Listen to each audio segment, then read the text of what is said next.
咁 ADC 類藥物咧，其實咧係將標靶同埋化療咧二合為一結合起嚟嘅。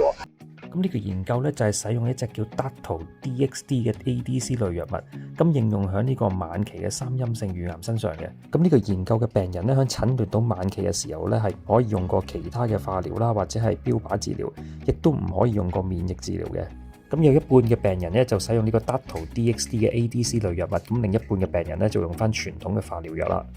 咁研究結果一如所料啦，咁無論喺無惡化存活期，又或者係總體生存率方面咧，都係比起傳統化療要優勝嘅。咁呢個研究就確立咗咧，喺晚期三陰性乳癌嘅病人咧，如果用唔到免疫治療嘅話咧，一線嚟講咧就需要使用呢個 ADC 類藥物啦。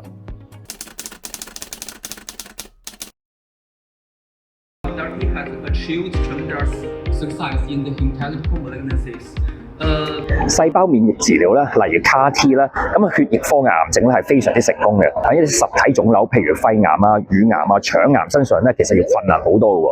咁到底有啲咩方法咧，係可以增強細胞免疫治療喺實體腫瘤嘅有效性呢？細胞免疫治療應用喺實體腫瘤身上咧，最主要分為兩大類。咁左手邊幅圖咧就係 TIL， 即係腫瘤浸潤淋巴細胞。咁佢需要喺病人身上咧切一細忽腫瘤出嚟，咁將喺腫瘤上面嘅 T 淋巴細胞咧分離出嚟，然後進行大規模嘅抗爭，然之後咧再回輸翻喺病人身體裏邊嘅。咁右手邊呢隻咧係需要經過一啲基因工程改造嘅，咁亦即係話咧需要喺佢哋嘅 T 細胞上面咧去做一啲手腳，咁就令到呢啲 T 細胞咧就更加容易去識別喺癌細胞獨有嘅一啲靶體受點嘅。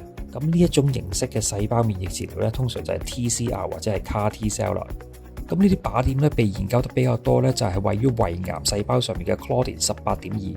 咁使用呢個針對 Claudin 18.2嘅 CAR-T cell 咧，去攻擊呢個胃癌細胞咧，似乎有唔錯嘅效果喎。咁佢客觀有效率都有成57%喎，非常之鼓舞嘅係。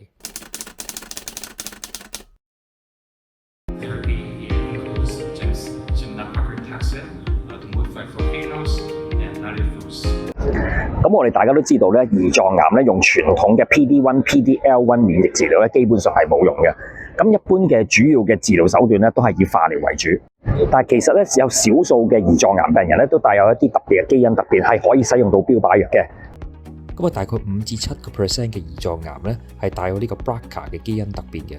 咁一旦出現呢個 BRCA 基因突變咧，其實係可以食呢個 PARP 抑制劑咧，作為一個鞏固治療嘅。另外 KRAS 突變咧，喺胰臟癌咧係非常之 common 嘅，差唔多有90%嘅病人都有嘅。但 KRAS 咧就分咗好多種唔同類型，譬如 G12D 啊、G12V 啊、G12R 啊，同埋 G12C。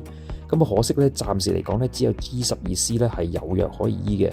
而啱啱好咧 G12C 咧就係一種比較罕見嘅類型，得2% 嘅病人咧係帶有呢種突變嘅。咁一旦帶有呢個 KRAS G12C 嘅基因突變咧，咁現時有2隻標靶藥，分別係 Sotorasib 同埋 Adagrasib。咁佢哋嘅有效率咧分別係21%同埋33%。咁而家亦都有啲研究中嘅標靶藥咧係針對呢個 G12D 類型嘅。咁甚至有一隻咧係針對晒所有 RAS 嘅基因突變嘅。咁有望咧將來有更加多嘅胰臟癌病人咧係可以用到標靶藥嘅。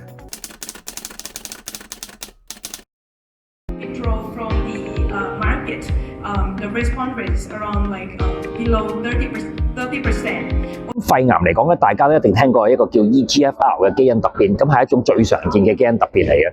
咁除咗 EGFR 之外咧，其實仲有其他類型嘅基因突變喎，譬如 ALK 啦、ROS1 啦、MET 啦、HER2 啦，同埋 KRAS。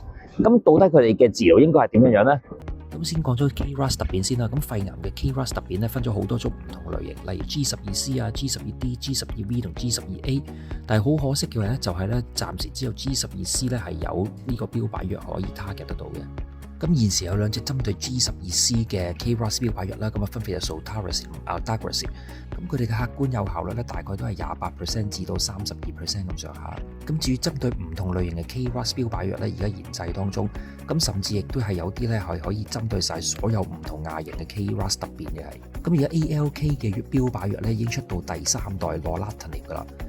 咁第4代咧亦都開始做緊臨床研究，咁第5代咧暫時都只係一個 concept 嚟嘅啫。咁呢個 Crown 嘅研究咧就講緊 ALK 肺癌嘅病人一診斷到咧就食呢個第3代嘅標靶藥 Lorlatinib。咁佢個效果咧比起第1代同第2代嘅 ALK 標靶藥咧真係優勝好多嘅。咁 ROS1 嘅基因突變咧嘅治療咧，同埋 ALK 咧其實係好類似嘅。咁最新咧就有呢個 Repotrectinib 嘅標靶藥。咁 MET 嘅基因變異咧，亦都分咗好多唔同類型嘅。咁唔同類型嘅 MET 突變咧，亦都有唔同類型嘅針對性標靶藥嘅喎。咁呢度咧就唔一一詳述啦。咁有呢個 HER2 基因突變咧，就可以用呢個針對 HER2 嘅 ADC 類標靶藥，咁啊 TDXD。咁佢嘅客觀有效率咧，大概有55%咁上下嘅。咁喺內地咧，亦都有一種針對 HER2 嘅 ADC 藥物研發當中嘅。咁喺一個第2期嘅臨床研究顯示咧，佢客觀有效率咧達到73%咁多嘅。咁而家咧最新咧，亦都有2隻小分子嘅標靶藥Songertinib同埋 Cefabratenib。咁呢2隻藥咧都係啱今年咧先被美國 FDA 咧核准咗可以使用嘅。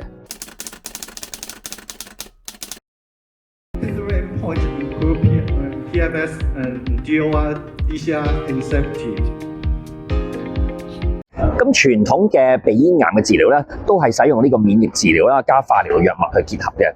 咁啊，終歸咧病人會出現抗藥性，咁就需要使用下一線嘅化療。咁個療效就會越嚟越差啦，同埋有唔少嘅副作用嘅。但係好彩咧，而家有新嘅 ADC 類藥物，咁佢哋包含咧就 target 到2隻嘅標靶成分，分別係 EGFR 啦同埋 HER3 嘅靶點。咁我哋一齊睇睇呢隻新藥喺呢個晚期鼻咽癌嘅療效到底係點樣？咁呢一隻簡稱叫 Isobrand 嘅 ADC 類藥物咧，咁可以針對 EGFR 同埋 HER3 呢2個靶點嘅。咁呢個研究嘅對象咧就係晚期嘅鼻咽癌病人，佢哋需要用過2線嘅治療，咁包含呢個柏金類化療啦，同埋 PD-1 嘅免疫治療嘅。咁佢哋當出現疾病進展，亦即係抗藥性之後咧，有分做2組。咁第一組咧就用呢個 Isobrand 嘅新型 ADC 類藥物啦，咁第二組咧就用翻傳統嘅化療藥。咁用 Isobrand 嗰一組咧嘅客觀有效率咧，比起傳統化療藥要高出1倍嘅，而且咧無惡化存活期咧，亦都比起傳統化療咧又係高出1倍左右嘅。咁呢一隻新嘅 ADC 藥物咧，似乎係一種新嘅選擇啦。